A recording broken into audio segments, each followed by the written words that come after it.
Now, there's lots to deduce there. That he's saying while there is a deal that they have reached, he's saying that the tariffs have not come down. They're at 45%. He said that he would be traveling again to China. It's not a signed deal just yet. And it seems like this is an annual negotiation. At least that's what Trump seems to be hinting, that the deal is going to be renewed every year. So first off, apologies for wearing my workout clothes. After the last segment, I ran to the gym and now I'm back. So apologies for that. But I think this is sort of an every 3 to 6 month deal, every annual deal, because this is the way Trump can maintain leverage. He doesn't want any allies or any adversaries to feel comfortable. So he's going to continue to say, we'll make a deal, but in 90 days, if you don't give us what we want, we have the right and we will continue to push hard. That's one of the reasons why the Chinese haven't, the equity markets haven't gone up today, because nobody really in China trusts Trump. He'll say one thing one day, he'll change his mind and say the next thing the next day. That's part of his negotiating strategy, or it might be because he's a narcissist and sort of negotiates with himself on a day-by-day basis. I get that, but does it seem like, I mean, while he reiterated towards the end that he's also going to be traveling to China come April, but does it seem like we could have a deal, whichever way it may be, whether it comes up for renewal every 3 months, 6 months, or annually, that we could be closing in on a signed deal pretty soon? We're going to have a signed deal, but it's going to be small things. Okay, so it might be we're not going to slap the additional 100% tariffs on you because that's just not sustainable. So we're talking about 45% right now. But you know what? Look at what Trump's doing to you all in India. He still has 50% tariffs on you, despite Modi and he being a good friend. So for the Chinese side, 45% tariffs are not that big a deal. You look at it, last month, exports went up 8.3%. Industrial profits went up 20.6%.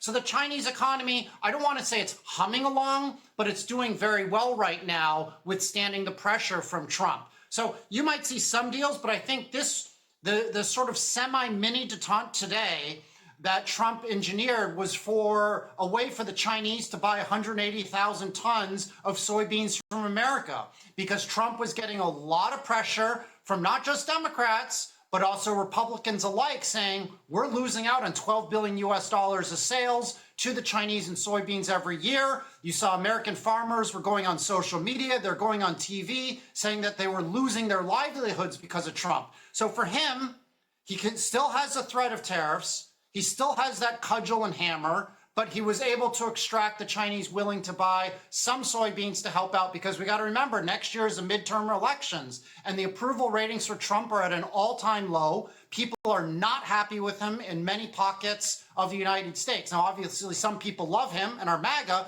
but he's getting a lot of pressure because the economy in the U.S. is really quite weak right now. Again, I'm worried about stagflation. Autos, the average price are $50,000 in America. You saw today Amazon cut 20,000 workers. UPS is cutting a lot of workers. Microsoft, a lot of big American companies are cutting tens of thousands of workers because the economy just isn't very good right now.